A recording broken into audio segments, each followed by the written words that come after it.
So all these things are show you that, hey, when you're actually seeking counsel, you actually want to learn something, you want to find out something important, you don't be running to a woman or running to your woman every 5 minutes and telling she this and that. Really and truly, she's not your psychiatrist.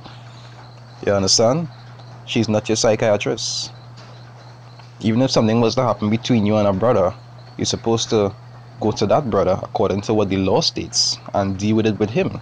Or even if you want to seek counsel about the situation, you'll go to another brother and you might ask him about it, to gain wisdom on what to do. You don't run and tell a woman this and run and tell a woman that. That is not how a spiritual man does operate. Right? You see, there's Ecclesiasticus 42 verse 12. It say, behold, not everybody's beauty, and sit not in the midst of women. For from garments cometh a moth, and from women wickedness. Really and truly, majority of the times, you might ask a woman our opinion based on something. She not going and say, well, according to Deuteronomy or according to Leviticus. You understand? They going and give you a vain opinion based on where it is they find or what they think. You understand? And righteousness is concerning judgment of the scriptures or being according to the scriptures. If you was to ask them counsel, they're not going to give you righteous judgment. They're going to tell you based on what they feel or what they find. That's not going to be profitable for you as a righteous man. And this is show the scripture go into here. It's to show how serious things like that does be. Right? So this 1 Kings 21, right? This was a real good example. Right? 1 Kings 21, right? I'll start from 1. It's saying, it came to pass after these things that Naboth the Jezreelite had a vineyard which was in Jezreel, right? Hard by the palace of Ahab, king of Samaria. And Ahab spake unto Naboth, saying, give me thy vineyard, that I may have it for a garden of herbs, because it is near unto my house, and I will give thee for it a better vineyard than it. Or if it seem good to thee, I will give thee the worth of it in money. Right? So he loved the man vineyard because it was close, it was convenient for him, so forth and so forth. You see, and Ahab came. No, Salakia verse 3. It say, and Naboth said unto Ahab, the Lord forbiddeth me that I should give the inheritance of my fathers unto thee. Because back in the days, when you have your land, it's supposed to be there for the next generation. You're supposed to, like how all these people are just selling all the land that they inherit, and then when the next generation come, they had to go on rent. Usually the next generation will come and take over the property and so forth, and send it go further down. Verse 4 is say, and Ahab came into his house heavy and displeased because of the word which Naboth. So okay, so I check to see if the recording stuff. Which the word which Naboth the Jezreelite had spoken to him, for he had said, I will not give thee the inheritance of my fathers. And he laid him down upon his bed and turned away his face and would eat no bread. You understand? So he was grieving, envious of something that didn't belong to him. You understand? Just coveting. But Jezebel his wife came to him and said unto him, why is thy spirit so sad, that thou eatest no bread? And he said unto her, because I spake unto Naboth the Jezreelite, and said unto him, give me thy vineyard for money, or else, if it please thee, I will give thee another vineyard for it. And he answered, I will not give thee my vineyard. And Jezebel his wife said unto him, dost thou not govern the kingdom of Israel? Arise and eat bread, and let thine heart be merry. I will give thee the vineyard of Naboth the Jezreelite. So if he did actually go and talk, well, we know Ahab was a wicked nigger, you understand, and Jezebel was more wicked than he. But in a situation with two righteous men, if he did actually go and talk to a righteous man, he'd tell him, hey, forget it. You understand, that is not yours, that your brother on. Leave him alone. Because that the law. It say envy not anything that belongs to thy neighbor. But he wasn't thinking like that. He was just studying. He wanted something that didn't belong to him. And then when he go and tell his wife now, she didn't make it any better. She actually made it worse. He didn't receive no righteous counsel from she. It say and Jezebel his wife, I don't read that, verse 8, it say, so she wrote letters in Ahab's name and sealed them with his seal, and sent the letters unto the elders and to the nobles that were in the city dwelling with Naboth. And she wrote in the letter, saying, proclaim a fast, and set Naboth on high among the people, and set 2 men, sons of Belial, before him, and bear witness against him, saying, thou didst blaspheme the Most High and the king, and then carry him out and stone him that he die. So at the end of the day, that was a wife, and a wife does love she husband. So because she see she husband grieving for something, she wanted to please him, so she put him on up to die.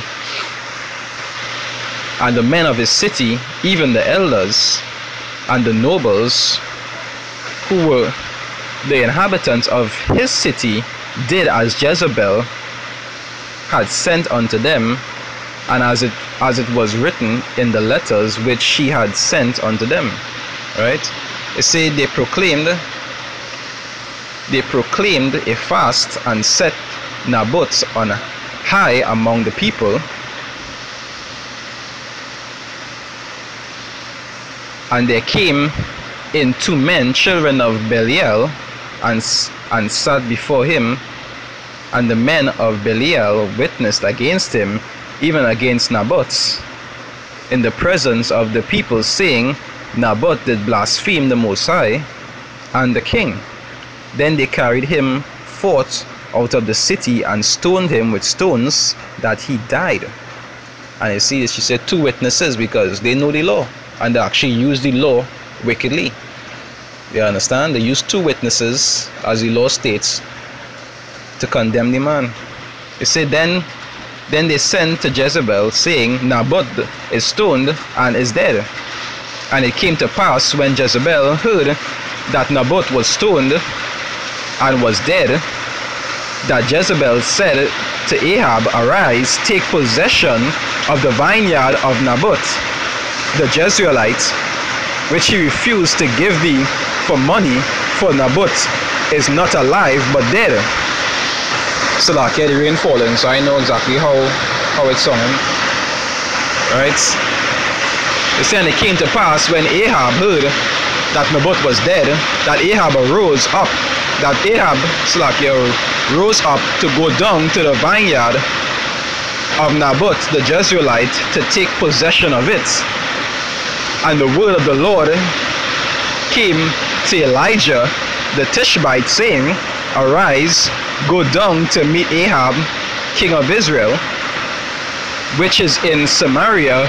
Behold, he is in the vineyard of Naboth. So the Most High send Elijah to go and meet him down in that same vineyard. Because the Most High, as the scriptures say, his eyes 10,000 times brighter than the sun. He know exactly what happened. Do you understand? It says, whither he is gone down to possess it. And thou shalt speak unto him, saying, thus saith the Lord, hast thou killed and also taken possession? And thou shalt speak unto him, saying, thus saith the Lord, in the place where dogs lick the blood of Naboth, of Naboth, shall dog lick thy blood, even thine. So you'll see that the Most High charged him for that murder, even though it was his wife that did it. You understand? And all that could have been avoided if he'd have just keep his mouth shut and go home and just sleep it off. Because at the end of the day, it didn't belong to him. But even stories like this to show you how important it is to be careful what it is you talk to women about.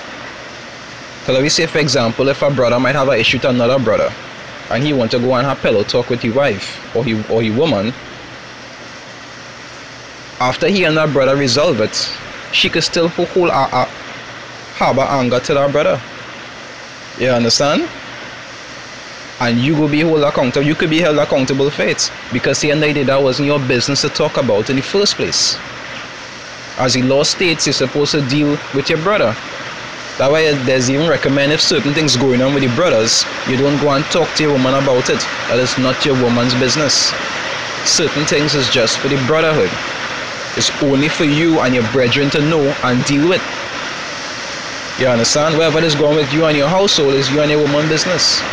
If something going on with you and a brother, that is you and your brother business. If something going on with you and the brotherhood, that is you and the brotherhood business.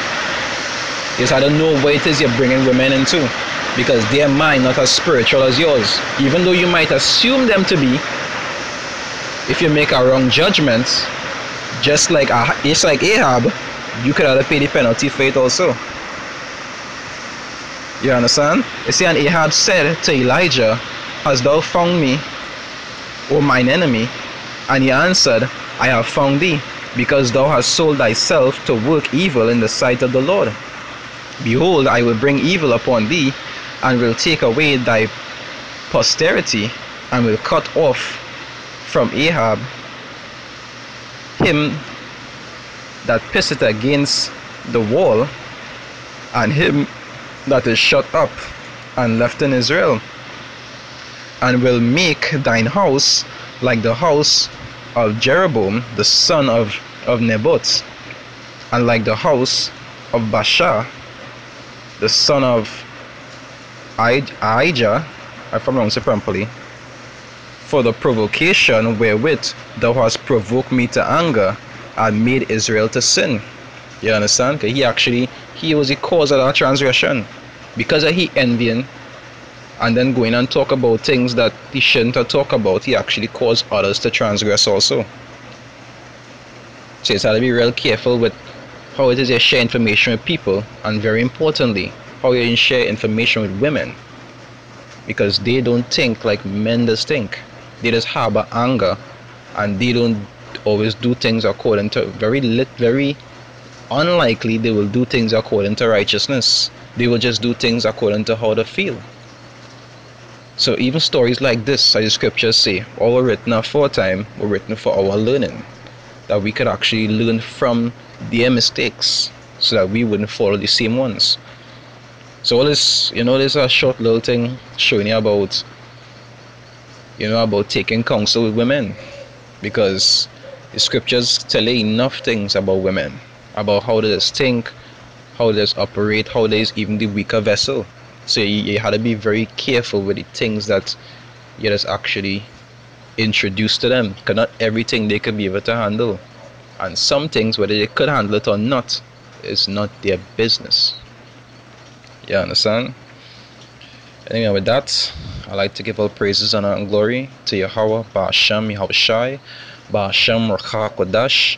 I'd like to double honor to the apostles and elders of Great Millstone at Ruel, and peace and salutation to the Akim around the world that pushes truth and sincerity.